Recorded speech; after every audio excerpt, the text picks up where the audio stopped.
Hey, hiya, welcome back to the channel. Today I'm going to show off my US Marine Corps and Japanese Army and talk a wee bit about the new bolt action starter set that's been announced. And it's funny because on the morning of Sunday the 25th of April I finished the last thing I had planned for a while for the Army, which was this Battle & Betty Sherman tank, and I'd actually used some lollipop sticks to do the wooden side armour on it. So that's pretty cool. And then woke up on the 26th of April and saw Warlord was doing a new starter set for the Pacific War. Now these aren't my only armies for the Pacific War, as you may remember from previous videos where I was doing a bit of work on the terrain. I've got Chindit army as well. And the Chindits were my first Pacific force I did. And I've always been fascinated by Pacific conflict, especially Burma. Because as you can tell from my accent, maybe, I'm from near Durham. And I always used to visit the Durham Light Infantry Museum. And I think it was their 2nd Battalion that served in Burma. And yeah, it really caught my attention. Sadly, that museum no longer exists, thanks to Durham County Council. It was a great museum, great art space. We actually managed to go and see the puppets out of the Dark Crystal at one time. Anyway, that's all the comments I'll make on Durham County Council. Thank you very much. So afterwards, the Chindits, I had to do some Japanese. And actually, there was one time I was down visiting the Warlord game store. It's about 4:30. I was just about to drive back up to Glasgow. And John Stallard was leaving. He vaguely recognised me and my friends. And spent a bit of time chatting to us, showing us around the studio. What a guy. And he showed us at the time the relatively new Japanese figures. And he was frothing about them, saying they're some of the nicest Warlord Games miniatures that he'd done, that they'd produced. And yeah, at the time I agreed with him. And they are really nice. I really like the Warlord plastic Japanese. So then the Japanese was done. Worked on Japanese. Now what I've got here, I've got a bit more detail about the units, what you can do with them. Basically it's 2 boxes of Japanese, a metal machine gun, and that's everything that I've made all the Japanese out of. Oh, I know, a wee light tank at the back. And then came the release of the Mariana and Palau book, and the chance to do some US Marine Corps. And there was like a promotion, grab a box of USM Marines with the book half price, and that was me there. So this was my Marines. So I've got a box of Marines. I've got a metal mortar with them as well. Got the dog as a special. Then Warlord Illustrated, give away a free sprue Marine. So some of my friends, thank you very much, sent me some sprues extra after my press. Got a metal bazooka team,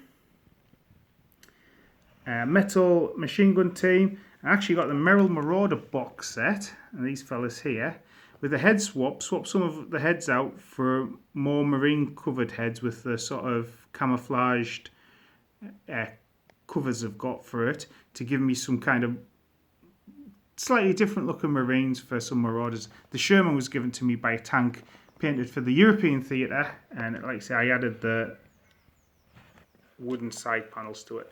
I say they're just lollipop sticks, cut to shape, painted with Wraithbone from Citadel Miniatures and Snakebite Leather contrast paint. So yeah, new Pacific War starter. I think it's a great idea, and it's not going to replace the Band of Brothers. It's going to give you the choice, Pacific War or Northwest Europe. And I actually think the Pacific War looks like it's better value for money. Certainly get more troops with it, and two fighting vehicles rather than one. 24 models aside as well, plus some wee Japanese bunkers. And like I say, like the Band of Brothers, it's quite iconic as well as the Pacific War with the Americans. There's been some great Hollywood resources out there. Letters from Iwo Jima, Flags of Our Fathers, Hacksaw Ridge, to name a few. And actually some really good podcasts out there that got me really interested in the Pacific War. There's one really good one, which if you're into miniature war game, especially World War II, it's called Warriors in Their Own Words. Easy enough find on Spotify, that's where I listen to it. And it's veterans from World War II, also Korea War, Vietnam War, talking about their experiences in the war. And there's a lot of times when it's people who's done a slightly unusual job. So, for example, there's the Northwest Europe, D-Day was the intelligence officer. There's obviously riflemen. There's also one which is about the first helicopter pilots in Burma in 1944. First combat use of helicopters. Yeah, and yeah, even if you're not looking for specific stuff, and the ones talking about the Pacific campaign, it sounded grim, the jungle fight, and my hat's off to the people who lived through that. But yeah, if you're looking for if you've got any interest in World War II and not listened to them, I strongly recommend you do give it a listen to. So yeah, so looking at the plastic sprues. So like I say, this is 2 boxes of Japanese. You get your knee mortars, which you can make out of it. Get line down posers as well, so I tend to give them the light machine guns for the squads. You've also got the lunge mines. So I've made a few of those. If I've got one criticism of Waller Plastics, it is the laying down pose. If I've got a squad of really animated, and the Japanese unit is animated moving forward, the laying down pose seems at odds with that. But I'm probably going to use that squad, the laying down models, as an infiltration unit, I think. Might use them as them. Obviously, you can make your officers. Flags and flagpoles. And a bugler. So that's my officers team. Officer and flag and a bugler. Lunge mine team. Now I see you laying down a sniper team, although it's not a sniper rifle with a scope. Him and man pointing is a spotter. Actually added some tufts of grass to the helmet there to show him some more camouflage. I've also got this guy here, who I could use as I think, Kampatai, the political officers, if I wanted to. Or, with the other guy with binoculars, a spotter team. So straight away there, I've got a few different types of units. So if I had 24 men in the box, 2 squads of 10, create some sort of sniper team, that's another 2 guys, and a 2-man command team. Right, you could even reduce the 10-man squads down to, say, 9 and have a couple of lunge mines as well. If you were starting with the box, the Americans do get half track, so having a lunge mine might be useful there as well.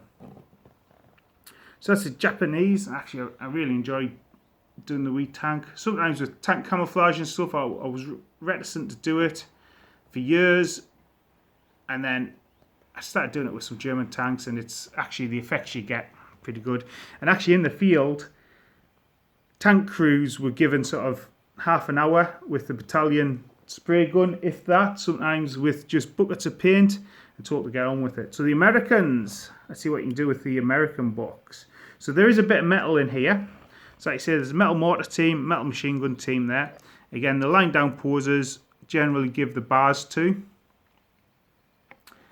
Now, with one of the line down posers, I have made a sniper, a scope on it, a sniper rifle, a couple of rocks hiding behind, and one of the crouching guys, pair of binoculars, he's going to be the spotter. Perhaps should have a rifle on his base, but hey, that's fine. Then I have commanders. So command team, 2 guys for the Marines. They probably would be wearing helmets and more like the troops, but I've given them the, I don't know what it's called, the sort of field cap look there, and that'll be my command team. and that helps them stand apart. And a plastic plastic bazooka team as well.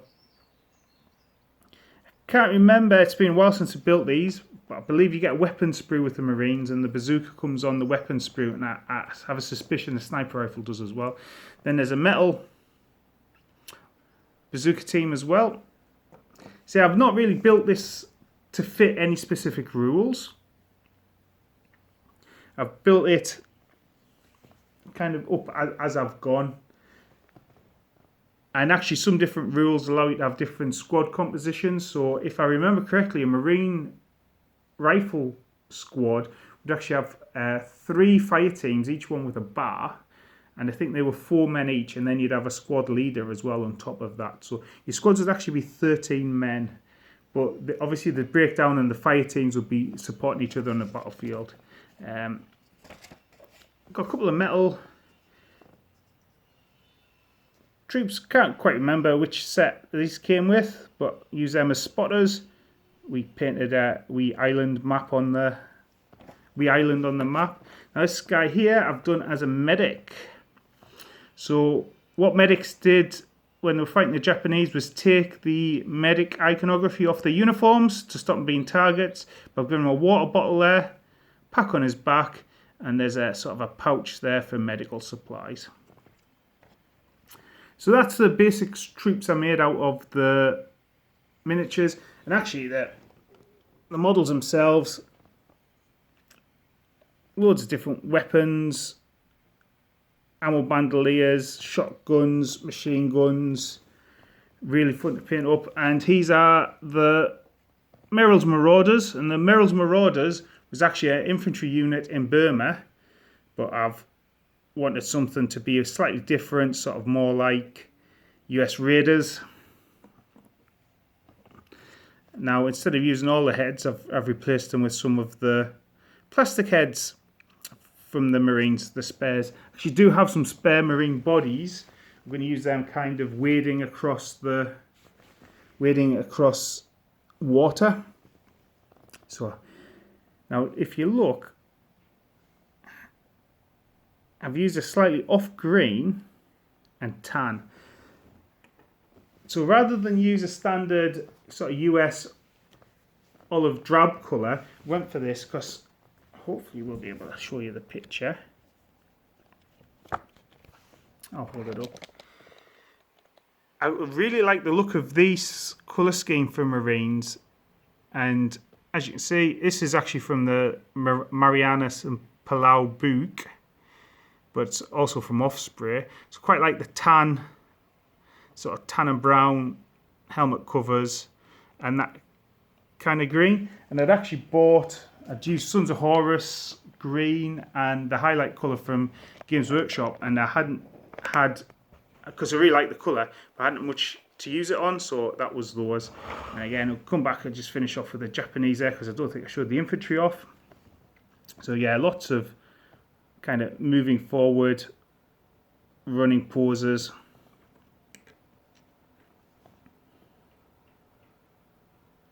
Really nice. So these bases are finished. I went with the green grass for them, tufts of grass, because they were originally fighting Machindits, and I've done the same, and it fits the jungle. With the Americans, I was kind of inspired a bit by the more volcanic landscape of Iwo Jima, so I've added some rocks, and I'll be adding a few more rocks to the miniatures, finish off the bases. Other than that, I do like the look of the new Japanese paratroopers, and I want to add a couple of the bamboo armed last holdout Japanese as well.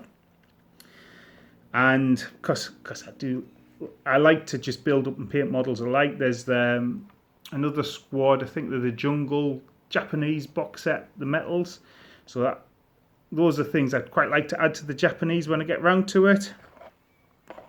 For the US Marines, I do want to pick up some landing craft, and then I can do some proper beach assault missions looking good as well.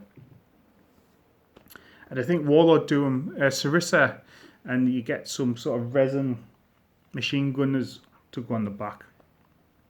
So there we go. So yeah, so it was a bizarre timing that I did manage to finish painting my tank there on the Sunday morning, and then on the Monday they do announce a new starter set. I will, as we get closer, I'm currently about to do some more American Civil War stuff.